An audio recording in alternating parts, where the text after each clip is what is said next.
दो भाइयों की आयु का अंतर 10 वर्ष है और अनुपात 4:5 है। इनकी आयु का योग ज्ञात करना है। दो भाई हैं, मान लीजिए ये ए है और ये बी है। इनका जो एज का अनुपात है वो 4:5 है और इसका जो अंतर दिया गया है, यानी कि आपसे 4 और 5 का अंतर दे दिया गया है, तो एक का मान कितना दिया है? 10 दिया है। हमसे पूछा क्या है? हमसे इनकी आयु का योग पूछा है, यानी कि ए का अनुपात 4 है और बी का 5 है। इनको दोनों को जोड़ेंगे तो यह निकल के आएगा 9। और यही हमसे पूछा गया है, एक का मान 10 है तो हमसे 9 का मान पूछा गया है, तो 9 का मान क्या हो जाएगा? सीधे सीधे हो जाएगा 9 गुणे 10/1 या फिर 90, यानी कि दोनों भाइयों के आयु का जो अनुपात है, योग है, वो 90 वर्ष है। ऑप्शन नंबर सी बिल्कुल करेक्ट है। अगला क्वेश्चन देखते हैं। एक संख्या का 32% उसी संख्या के 70% से 120 अधिक है, संख्या का मान क्या होगा? मान लीजिए वो संख्या है, तो जो संख्या दी हुई है, एक संख्या का 32% उसी संख्या के 70% से 120 अधिक है। बेसिकली क्या करना है आपको? सबसे पहले इन दोनों संख्याओं का जो 32% दिया है और जो 70% दिया है, इन दोनों का आपको अंतर निकाल लेना है। तो सबसे पहले क्या करेंगे आप? इन दोनों संख्याओं का आप अंतर निकालेंगे। तो अंतर निकालने के लिए क्या करेंगे? ये दिया है 32% और ये दिया है 70%। इन दोनों का अंतर निकालेंगे तो कितना आएगा? आएगा 15%। और इसका मान कितना दिया है? इस 15% का मान दिया है 120।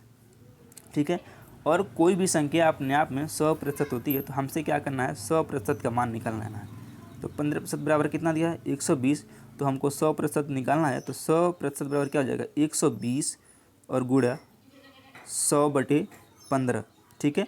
15 कम 15, 15/120, 8 गुणे 100 करेंगे, यानी कि 8 गुणे 100 यदि आप करते हैं तो कितना आएगा? 800 निकल के आ जाएगा। वह संख्या क्या थी? 800 थी, जो कि ऑप्शन नंबर बी में दिया गया है। बी बिल्कुल सही है। दोबारा देखिए, एक संख्या का 32% उसी संख्या के 17% से 120 अधिक है। बेसिकली आपको 32% और 70% का अंतर दिया हुआ है, यानी कि दोनों का अंतर करेंगे तो आएगा 15%। इसका मान दिया है 120, तो 15% का मान 120 दिया है। हमसे वह संख्या पूछ रही है। आपको पता है कि संख्या अपने आप में 100% होती है, तो हमने 100% का जब मान निकाला तो 120 गुणे 100/15 किया तो निकल के आ गया 800। 800 ही इस क्वेश्चन का सही आंसर है। चावल का मूल्य 20% कम हो जाता है। एक आदमी पहले 160 किलो चावल खरीदता था। ठीक है। चावल का मूल्य जो है 20% कम हो जाता है और एक आदमी पहले 160 किलो चावल खरीदता था। अब उसी रुपये में वह कितना चावल खरीदेगा? तो सबसे पहले 20% चावल का मूल्य कम हो जा रहा है, तो 20/100 करेंगे तो क्या आएगा? 20 से कम 20, 20×25 100, कितना आ जाएगा? 100/5 आ गया। तो पहले क्या था? पहले जो मूल्य था 5 था, अब जब 4% 20% कम हो गया तो अब 4 हो जाएगा। अब क्या मात्रा क्या लेगा वो? मात्रा, यानी कि अब मात्रा क्या लेगा? पहले लेता था 4, अब लेगा 5। ठीक है।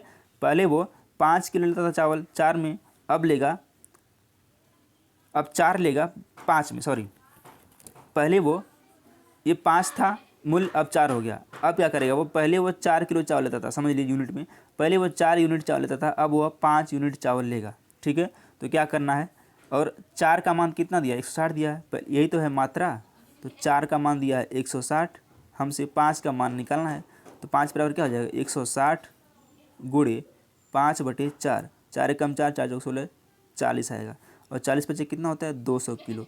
अब वह 200 किलो चावल लेगा, जो कि ऑप्शन नंबर बी में दिया गया है। बी बिल्कुल करेक्ट है। दोबारा देखिए, 20% कम हो रहा है, यानी कि 20/100 करेंगे तो 1/5। पहले चावल मिलता था 5 का, अब मिलेगा 4 में। ये तो उसका प्राइस हो गया।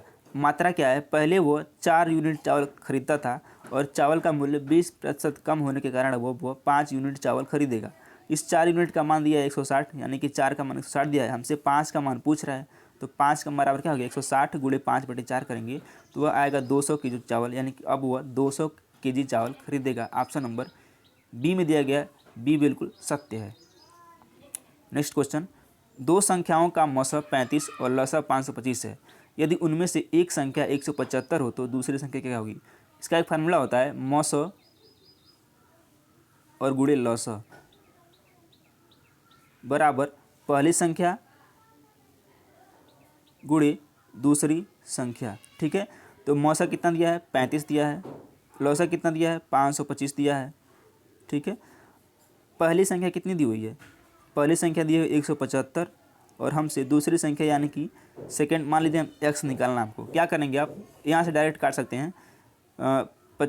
5 यहाँ 15, 5 5 25, ये कट जाएगा। फिर 5 7 35 हो जाएगा, सॉरी इसको छोड़िए। 5 एकम 5, 5 दूनी 10, 5 एकम 5 और 5 5 25, 125, 105 बार में कटेगा।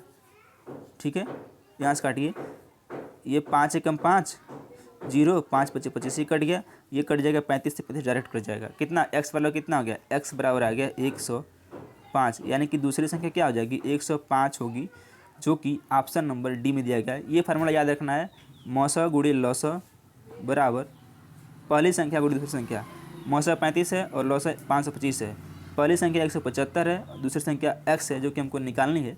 यहाँ से काटेंगे 175 को 5 से काटेंगे 35 बार में कटेगा, और 525 को 5 से काटेंगे तो 105 बार में कट जाएगा, और यहाँ से 35 से 35 डायरेक्ट कट जाएगा। x का मान कितना आ गया 105 आ गया, हमको यही निकालना था, यानी कि दूसरी संख्या हमको निकालनी थी। ऑप्शन नंबर डी बिल्कुल करेक्ट है। एक विद्यालय की संख्या 100 है, वहाँ 10% वार्षिक दर से छात्र संख्या में वृद्धि हो रही है।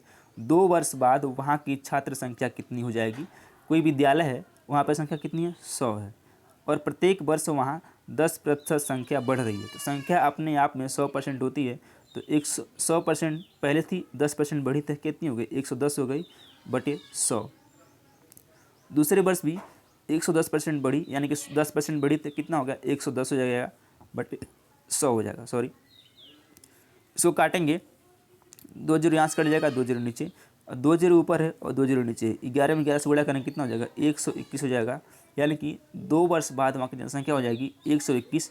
ऑप्शन नंबर बी में दिया गया है, बी बिल्कुल करेक्ट है। दोबारा इसको देख लीजिए।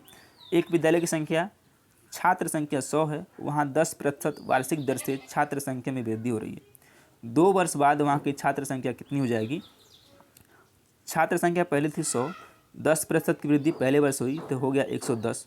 दूसरे वर्ष भी बटे 100, दूसरे वर्ष भी 10% की वृद्धि हुई तो 110 बटे 100 हो गया। इसको जब काटेंगे तो 2 जीरो यहाँ से 2 जीरो यहाँ से कट जाएगा, और 2 जीरो यहाँ से ऊपर और 2 जीरो यहाँ से नीचे कट जाएगा। तो 11 गुणे 11 करेंगे तो आएगा 121, जो कि 2 वर्ष बाद उस विद्यालय की जनसंख्या 121 छात्रों की हो जाएगी। ऑप्शन नंबर डी बिल्कुल करेक्ट है। तो चलिए, हम उम्मीद करते हैं कि आपको ये सेशन पसंद आएगा। सेशन पसंद आए तो वीडियो को लाइक करें और अपने दोस्तों के साथ शेयर करें और चैनल को सब्सक्राइब जरूर करें। धन्यवाद।